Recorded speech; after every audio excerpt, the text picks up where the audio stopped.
Olá pessoal, tudo bem? Eu sou a Rayane, acadêmica da Medicina da UFPEL, e esse é o Ginecologicamente Falando, o podcast sobre saúde da mulher da Universidade Federal de Pelotas. Hoje nós iremos falar sobre o lúpus eritematoso sistêmico. Você já ouviu falar sobre essa doença? Bom, essa é uma doença bastante complexa e que todas as vezes que as nossas pacientes recebem o diagnóstico dessa doença, sempre surge uma grande dúvida. Quais são os riscos associados para a saúde da mulher? Seria possível a mulher que tem lúpus engravidar? Bom, para a gente entender um pouco mais sobre essa doença, suas manifestações, seus riscos e seus efeitos durante a gestação, nós estamos aqui hoje com o professor Dr. Daniel Brito Araújo, médico reumatologista, professor adjunto da Universidade Federal de Pelotas e doutor em medicina pela USP. Seja bem-vindo, professor Daniel. É uma honra contar com a sua participação aqui no Ginecologicamente Falando. Bom, antes de mais nada, boa noite a todos. Muito obrigado, Rayane. Muito obrigado pelo convite. E é um prazer fazer parte do Ginecologicamente Falando. Então, antes de a gente começar um pouquinho, professor, para a gente entender melhor, o que é o lúpus eritematoso sistêmico?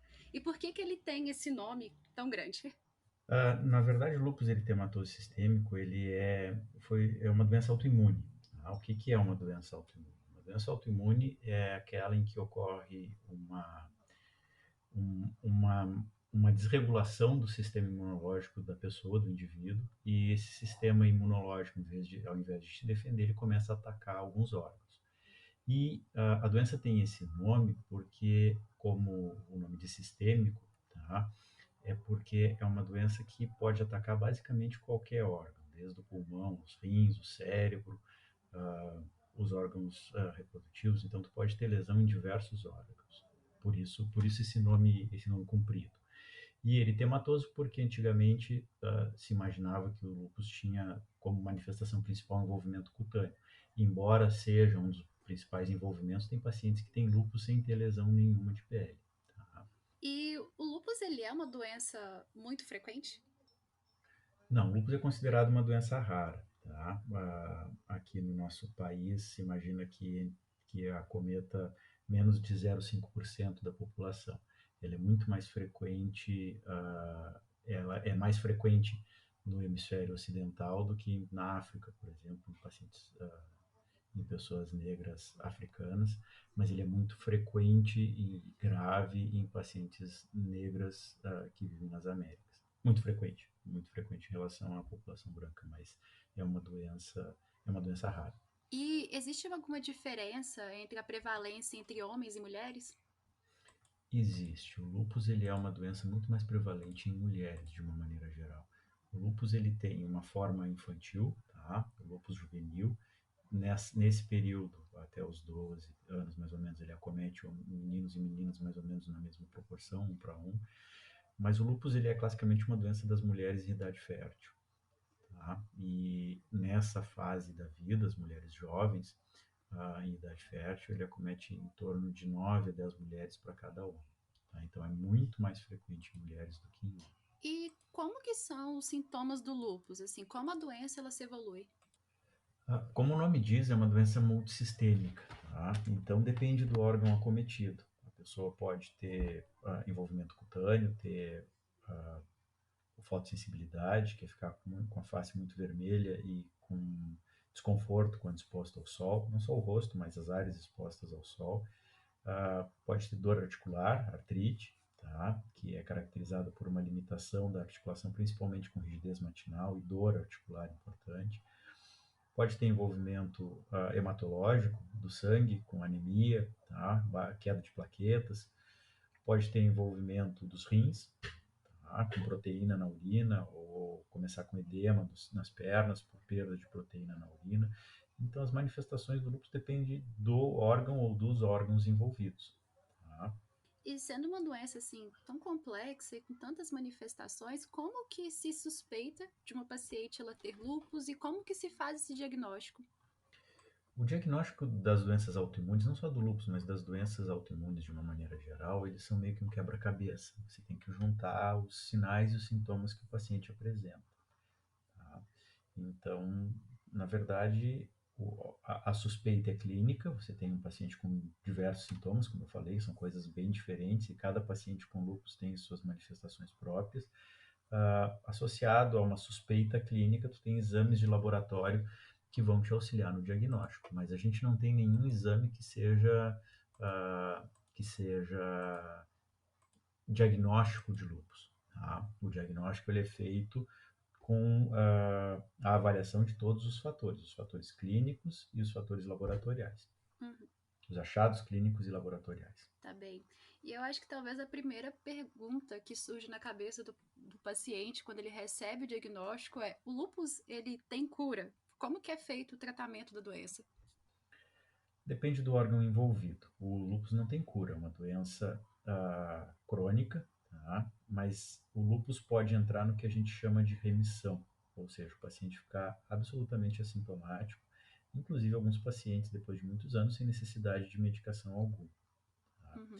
Isso depende muito de paciente para paciente, e o tratamento do lúpus ele também não é o mesmo para todos os doentes. Existem pacientes que têm doenças mais graves, que precisam que se tenha uma terapêutica mais agressiva, tá? Principalmente aqueles pacientes que têm envolvimento de órgão-alvo, como os rins, ou o cérebro, ou os pulmões, e pacientes que têm formas, às vezes, mais leves, manifestações menos graves, como manifestação articular, e às vezes mesmo pacientes que têm um envolvimento de um órgão como a pele, por exemplo, pode precisar de uma terapia, de uma terapêutica mais agressiva, dependendo do grau de envolvimento da pele, cutâneo, por exemplo.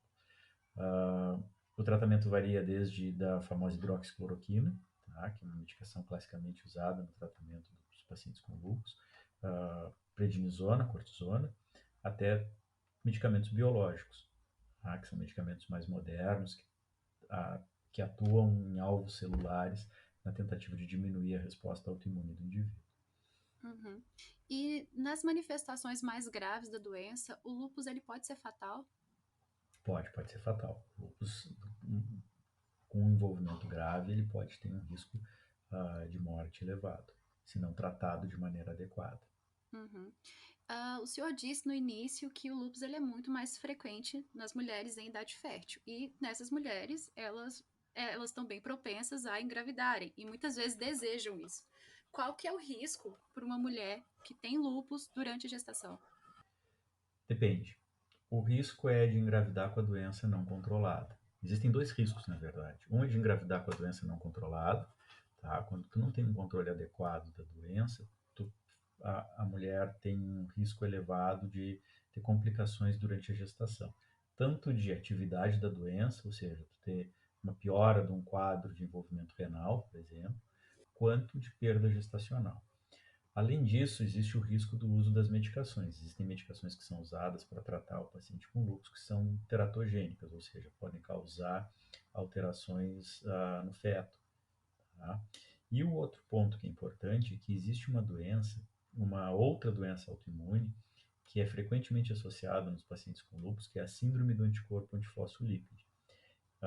Os pacientes que têm esses autoanticorpos, as pacientes que têm esses autoanticorpos, elas têm um risco muito elevado de perda gestacional, de sofrer abortamento de repetição.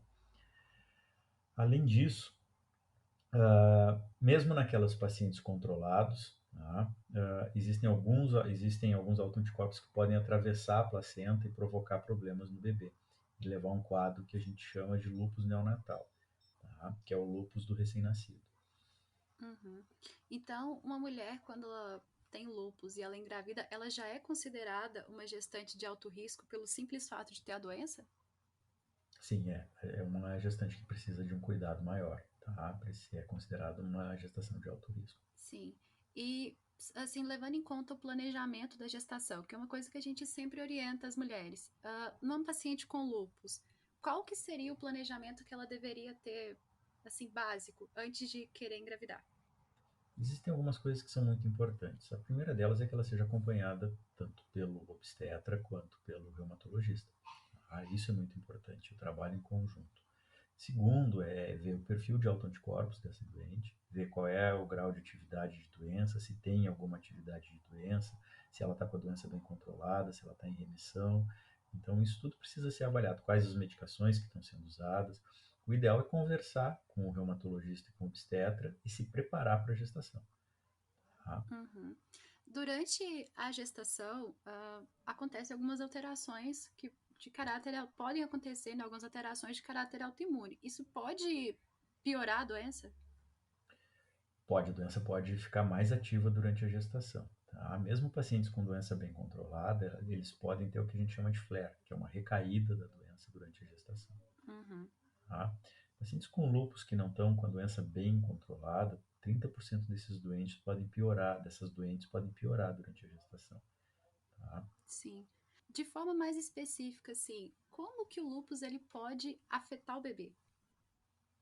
Ele pode afetar da seguinte forma: primeiro, o lúpus, a doença em si. Tá? Existem anticorpos que atravessam a barreira placentária e que pode causar o lúpus neonatal, que pode ser simplesmente uma doença cutânea.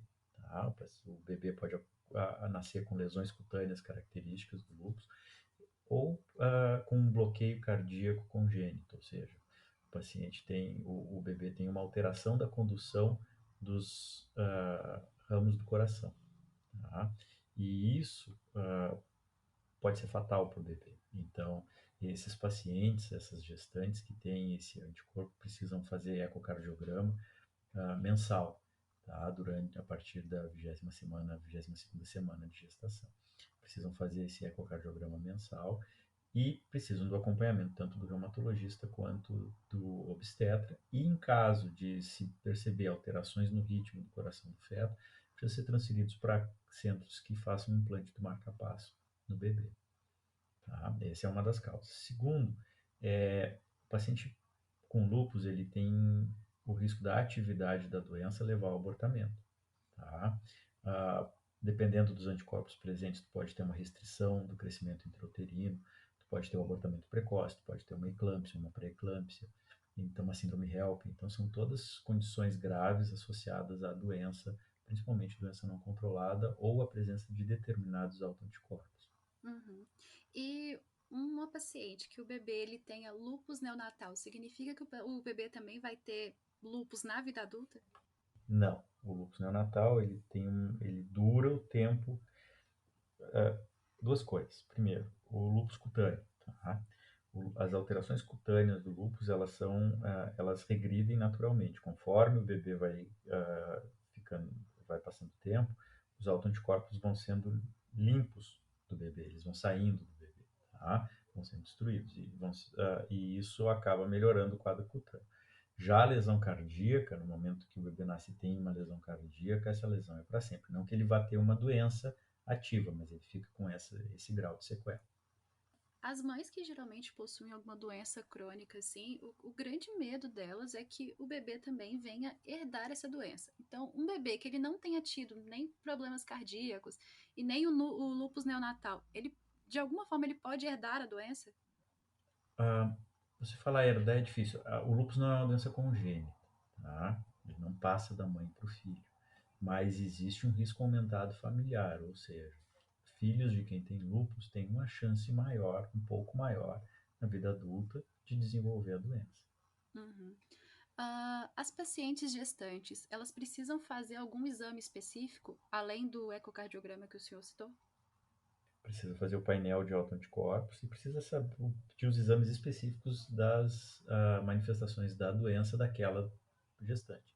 Então, se ela é uma paciente que tem lúpus renal, por exemplo, você tem que ver como é que está a função renal, como é que está os níveis de proteína na urina, tem que ver o painel de autoanticorpos dessa doente para ver se ela tem um anticorpo que aumenta o risco do lúpus neonatal, tem que ver se ela tem os anticorpos antifosfolípidos que aumentam o risco de morbidade gestacional.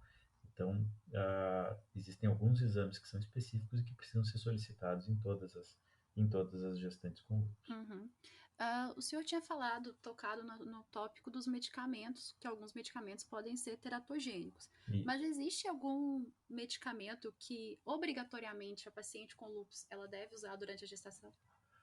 A gente tem, é que depende da manifestação, mas habitualmente a gente tende a manter os pacientes com lúpus com hidroxicloroquina, que é um imunomodulador. Ele faz o teu sistema imune trabalhar melhor. Tá? Então a gente tem a tendência de manter a hidroxicloroquina durante a gestação, já que ela não traz problemas para o feto.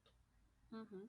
E tem algum período específico anterior à gestação que as medicações que são teratogênicas precisam ser suspensas? Depende da medicação. Tá? Aí depende muito da medicação. Tem medicação que precisa ser suspensa meses antes da gestação. E essas medicações elas ficam suspensas mesmo no período da amamentação? Algumas sim, outras não.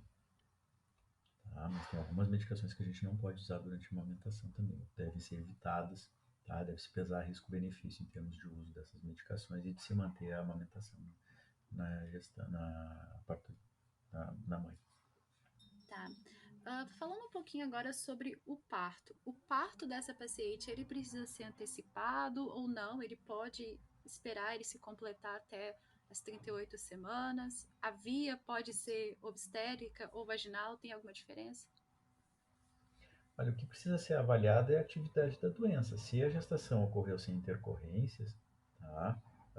Não existe nenhum problema em termos de via do parto, tá? Obviamente que existem algumas complicações presentes, por exemplo, se é uma paciente que está em uso de